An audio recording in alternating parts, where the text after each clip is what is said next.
Hello dear students, welcome you all to the JCE Connect series of online lectures. We are into module 5 and studying Anchorage zone stresses in post-tension members. In previous videos, we have understood what is the Anchorage zone, why this zone is important. We have also gone through the formulas required to design the reinforcement in this zone and started with the examples. So continuing further, in today's lecture, let us solve example number 4. In this example, a Frasinet anchorage of 100 mm diameter carrying 12 wires of 7 mm dia each is embedded concentrically in the web of an I section. The web thickness is 225 mm. The pre-stress applied is 1600 Newton per mm square. Obtain the tensile and the bursting forces in the end block. Also design the end block reinforcement to resist the bursting force. Use M35 concrete and mild steel reinforcement. Okay, so this is the next type of example where we have an Frasinet anchorage system. If you have studied the types of pre-stressing methods, we have one method termed as Frasinet anchorage method, wherein a circular anchor plate is used for providing tension in the post-tension members. So here in this case, the plate itself is circular in shape. Now the tricky thing about this example is only the web thickness is mentioned.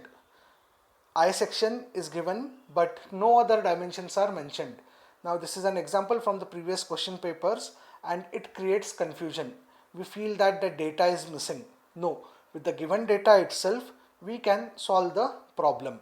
Okay, so it is just to confuse you all that the other data is not given, but the given data is sufficient to solve the example. So now in this case we have to use the concept of converting the circular shaped anchor plate into an equivalent square shape. Okay, this formula we have discussed in the initial lectures and we are applying this for the first time in this fourth example. So now here what we have to do is we have to equate the area of the circle, which is the area of the circular plate, to an equivalent area of the square. Here our aim is to find an equivalent square which we can consider in the analysis in place of the circular plate which is used in this example. So area of the circle is pi d square by 4, whereas if we take the side of the square as a, area of the square will be a multiplied by a. Therefore a will be equal to square root of pi d square by 4. Here the diameter of the circular plate is given as 100 mm. Therefore substituting we get the value of a, which is also the value of 2yp0. Okay, I think you should be familiar with the term 2yp0 till now because we have solved the previous 3 examples in which this was taken.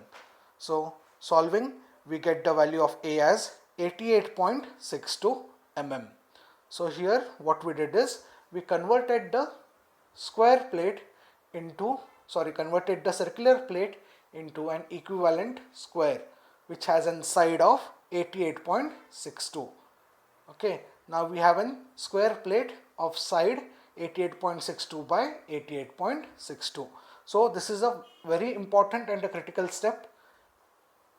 If you go wrong in this step, the value of yp0 itself goes wrong, and hence we can say that the entire example can go wrong, and if this example is for 8 marks or 10 marks, you will end up with hardly 2 or 3 marks. Second important thing is here the plate itself is replaced by a square. Okay, so that has to be taken into consideration. So when we go ahead with the next step, I have sketched the figure. We don't have any other dimensions.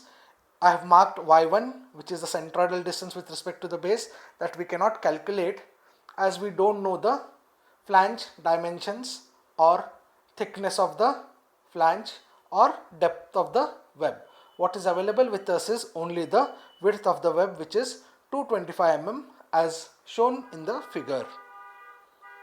Now next, let us note down the given data which we can take it from, which is required for the further calculations. See one thing, I am maintaining the same pattern in the way I am solving the examples. So I request you all also to maintain this same pattern. If you refer different notes or textbooks, they might interchange the pattern, but this pattern will give you an exact stepwise procedure to obtain the required things. So we have y0 as only available dimension is width of the web or the web thickness, which is 225. So y0 will be 225 divided by 2, which is 112.5. yp0 as calculated in the previous slide, we get yp0 is equal to 88.62 divided by 2, which is 44.311 mm. Further, effective stress is 1600 Newton per mm square, FCI value is 35 and FCK is 250. That is, we are using here the mild steel reinforcement. Now we have to obtain the tensile pressure and the bearing pressure, further calculate the bursting force and design the anchor zone reinforcement. So in this problem, the new things introduced are the circular anchor plate, which we converted into a square one. Secondly, we are first time obtaining the tensile stress. Okay, at the last we will come to know which formula we have to use. This example is once asked, so we thought of solving this example also. So let's start with the regular steps, where we'll check for bearing stress first. Area of punching is 2yp0 multiplied by 2yp0, which is nothing but the equivalent size of the square plate, okay, which we have taken from the circular one. Circular one we have converted into a square shape, which has a side of 88.62. Okay, 88.62. Please excuse me here, I have made a typing mistake. It should be 88.62. Please correct it. I apologize for that mistake. It is 88.62, not 86.62. It is 88.62. Now area of bearing will be 2y0 into 2y0, which is equal to 225 into 225. We get the answer as 50625 mm square. Then the effective pre-stress will be equal to applied effective pre-stressing force will be equal to applied pre-stress multiplied by area of one wire into number of wires. Now here in this case, the applied pre-stress is 1600. Then area of one wire is 5 by 4 into 7 square, and such 12 wires we have. Again I am repeating, in the area of punching, please make the correction while you make the notes. It is 88.62. By mistake I have typed it as 86.62. I apologize for it. So P effective we get it as 738.902 kilonewton. Next is the actual bearing pressure, which we obtained by dividing the effective pre-stress upon bearing area. So here calculation goes like this. The effective pre-stress is 738.902 into 10 raised to 3 divided by the bearing area. Hence we get an actual bearing pressure of 14.6 Newton per mm square. Now we need to check this bearing pressure as per our codal regulations. Now by this time you should be clearly knowing the steps which I am solving. So first is 0.48 FCI into square root of A bearing divided by area of punching. We get the answer as 43.64. Second is 0.8 FCI. I get the answer as 28. So when we compare the least, that is the 28 value, with the actual bearing pressure obtained, we can easily conclude that we are safe. Okay, the bearing pressure is well below the permissible limits, hence the plate is safe in bearing. So once you get this check done, you go for bursting force calculation. One thing I like to highlight, in day before yesterday's revaluation itself I found it, the ratio when you take it, okay, by mistake, if you do a punching by a bearing, okay, the answer goes wrong completely, the answer goes wrong, and you might get a check where it is unsafe.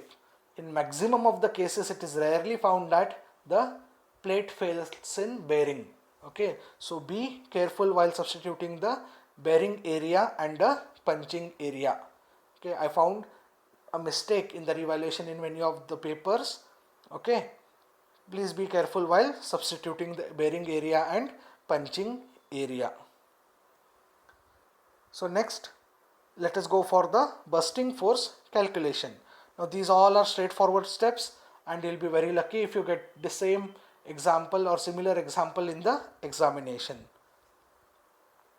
As per IS 1343, the bursting tensile force is given by the relation F bursting is equal to Pk into bracket 0.32 minus 0.3 multiplied by Yp0 upon Y0.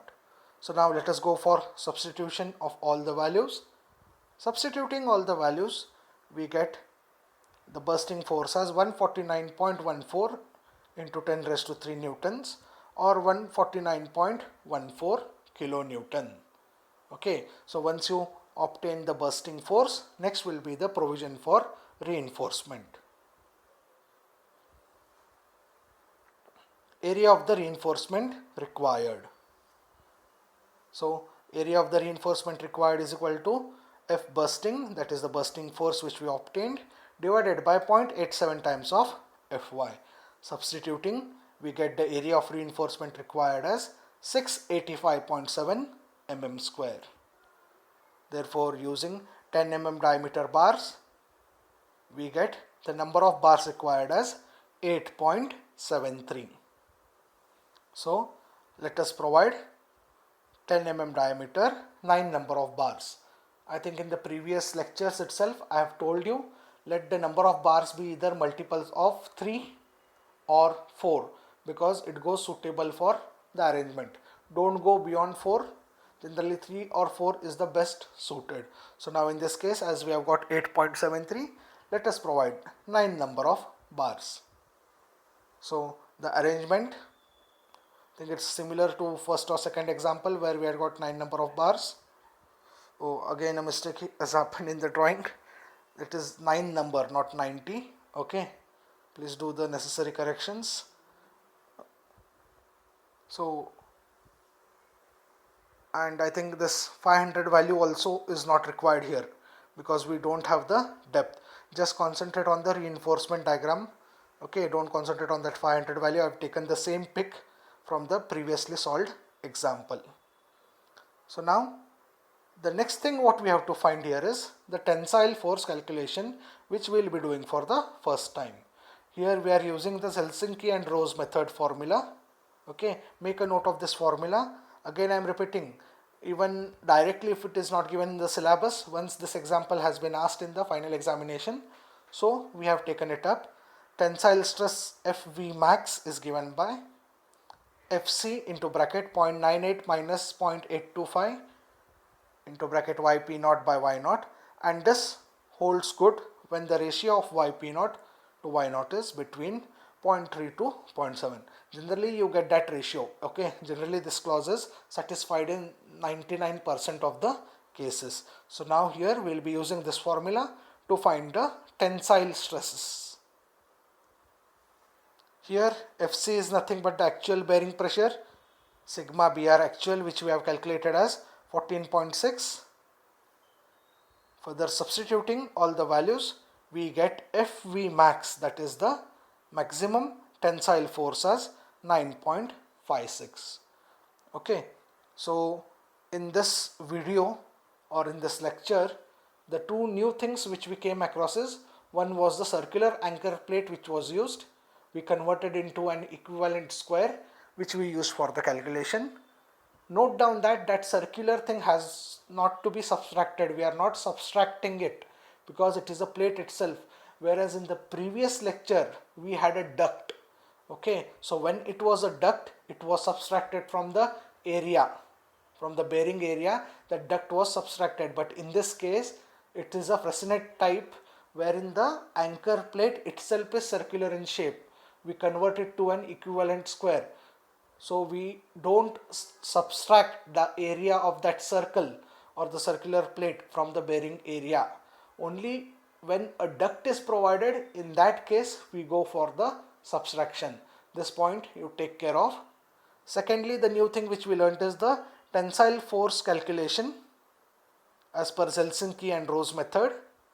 Okay, it's a simple straightforward formula which we have to use and find the value. So I think with this we can conclude the examples on anchor zone reinforcement. In the further videos we'll study transition zone. Okay, what is transition zone, what's its importance, and solve few more problems on this.